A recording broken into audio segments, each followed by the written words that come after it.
अस्सलाम वालेकुम स्टूडेंट्स, क्या हाल है आप लोगों के। आई होप सो आप सारे एकदम अच्छे होंगे, तगड़े होंगे, खुश होंगे, बाश होंगे बेटा।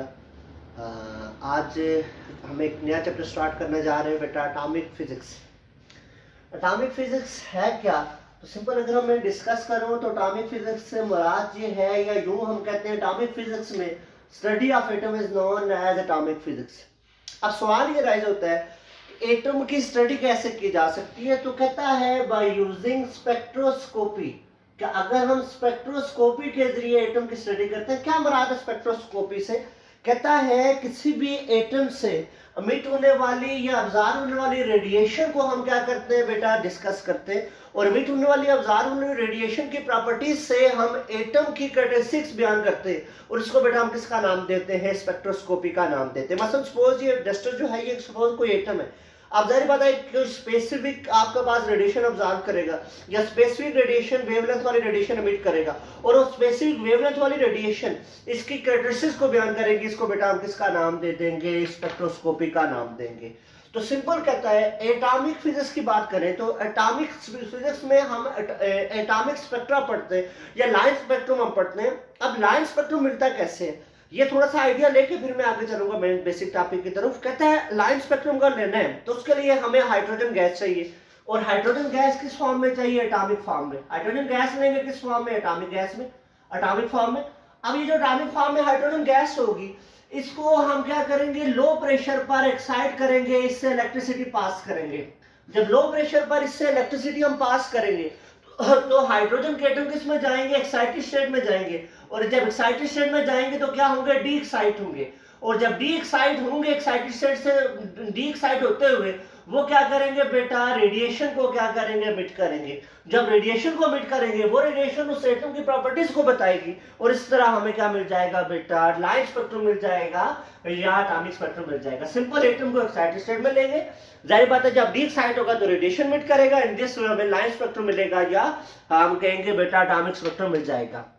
एटॉमिक स्पेक्ट्रम में जो डिस्कस करना है सबसे पहले जो हाइड्रोजन एटम को डिस्कस किया बोहर ने, तो बोहर के एटॉमिक मॉडल से हम डिस्कस करेंगे। बेसिकली पहले ये था सारे कुछ स्पेक्ट्रम दिए हुए थे, लेकिन ये है कि क्योंकि आप जो कोर्स है वो सिलेक्टिव है, तो सिलेक्टिव कोर्स में हमारे पास क्या है? Bohr atomic model. तो बोहर एटॉमिक मॉडल की बात करें तो बोहर एटॉमिक मॉडल में क्या कहता है बेटा? Bohr atomic model is the first model to discuss the structure of hydrogen atom. Hydrogen atom के स्ट्रक्चर को डिस्कस करने के लिए सबसे पहले जो मॉडल दिया गया वो कौन सा है बेटा? Bohr atomic model. पढ़ा हुआ है हमने लोअर क्लासेस में। According to Bohr atomic model जो इसका फर्स्ट पोस्टुलेट है वो ये कहता है बेटा कि एक electron is revolving around a nucleus in circular path. Electron जो है न्यूक्लियस के अराउंड मूव कर रहे हैं, वो किस पाथ में मूव कर रहे हैं बेटा? सर्कुलर पाथ में मूव कर रहे हैं, पहली बात।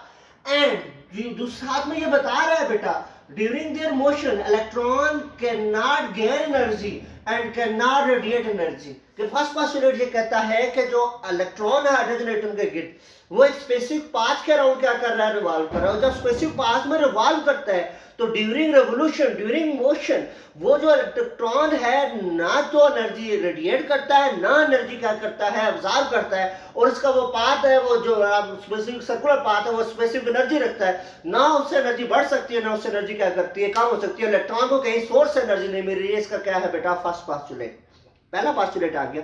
दूसरे की तरफ जाए बेटा, सेकंड पोस्टुलेट क्या कहता है हाइड्रोजन एटम का? सेकंड ये कहता है आपके पास कि देखें कि only 2 circular orbit are allowed. क्या हमने कहा ये इलेक्ट्रॉन जो मूव करता है सर्कुलर ऑर्बिट में, ना एनर्जी गेन करता है, ना एनर्जी रेडिएट करता है। अब वो कौन से सर्कुलर ऑर्बिट अलाउड होंगे? सेकंड पोस्टुलेट क्या कहता है?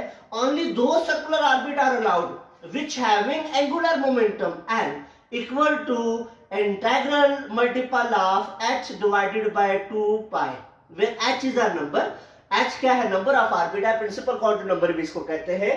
कहता है देखें सेकंड पोस्टुलेट ये कहता है जस्ट वही ऑर्बिट अलाउड होंगे जिनका एंगुलर मोमेंटम क्या होगा? h बाय 2 पाई के मल्टीपल में आएगा।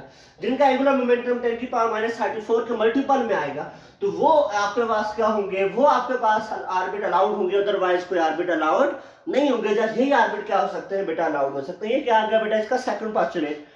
थर्ड पोस्टुलेट की तरफ जाते हैं। ये तो हमने देख लिया बेटा इसका second postulate, only those orbit are allowed which having angular momentum h divided by 2 pi, n को मैं लिख सकता हूँ बेटा as angular momentum equal to mvr, तो इसको लिख सकता हूँ mvr equal to nh divided by 2 pi। ये सेकंड पोस्टुलेट आ गया।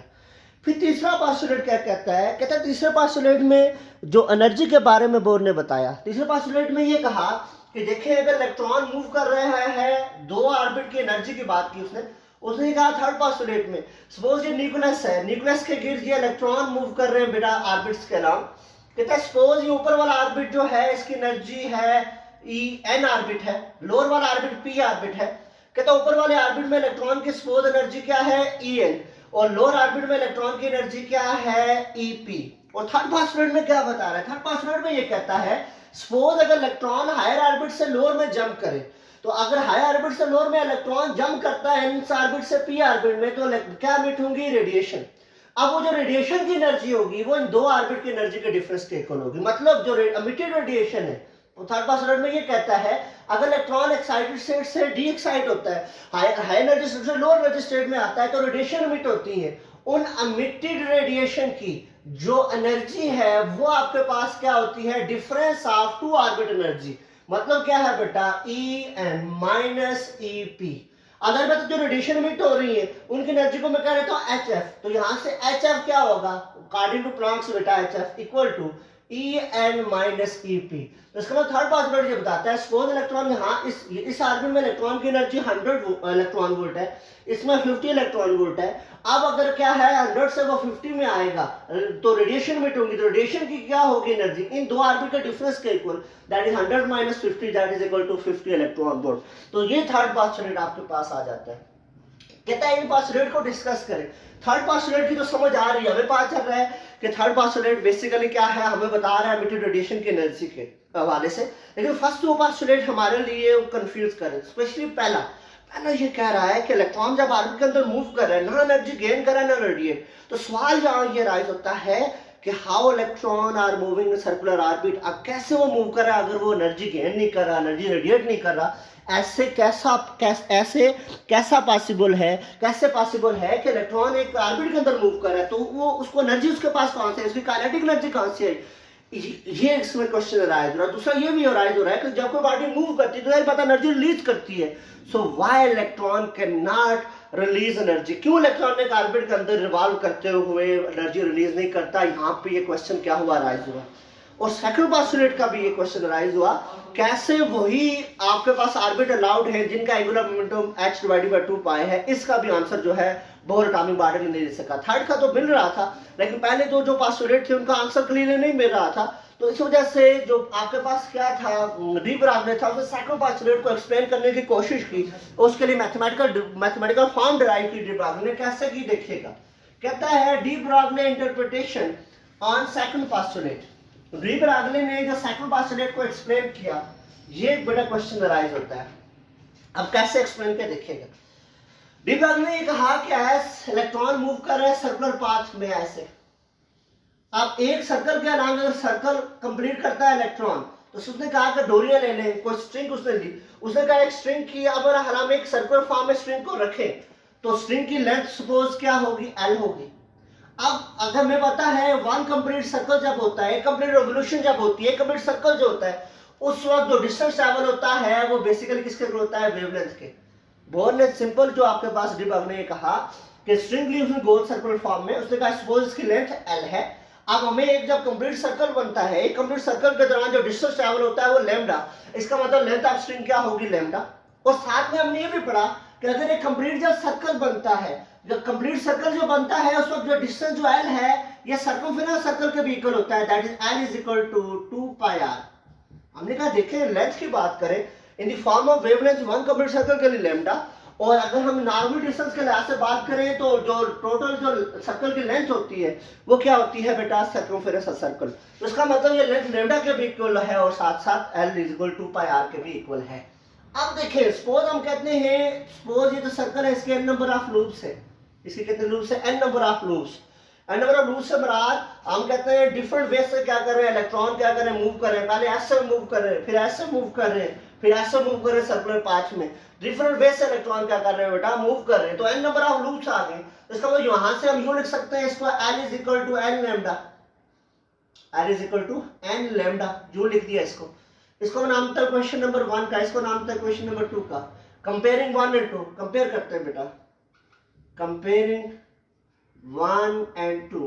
कंपेयर जब करेंगे तो क्या फॉर्म बनेगी बेटा, N lambda is equal to 2 pi R. यहां से एन इधर मजे ले रहा है बेटा, मल्टीप्लाई हो जाकर क्या हो जाएगा, डिवाइड। तो lambda is equal to 2 pi are divided by N. Lambda is equal 2 pi are divided by N.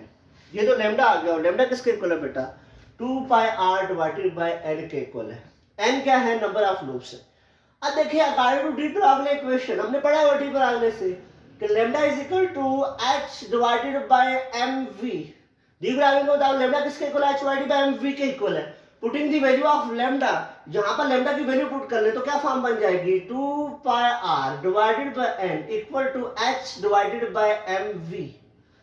ये देखिए बेटा 2 पाई इधर मल्टीप्लाई इधर आकर क्या हो जाएगा, डिवाइड। एन के डिवाइड से आकर क्या हो जाएगा, मल्टीप्लाई। तो क्या फॉर्म बन जाएगी, M V R equal to, आपके पास जो फॉर्म बन जाएगी बेटा, N H divided by 2 pi. M V R equal to N H divided by 2 pi. यहां से देखें, this is required mathematical form of second postulate of Bohr atomic model, और यहां से सेकंड पोस्टुलेट की उसने मैथमेटिकल फॉर्म दी।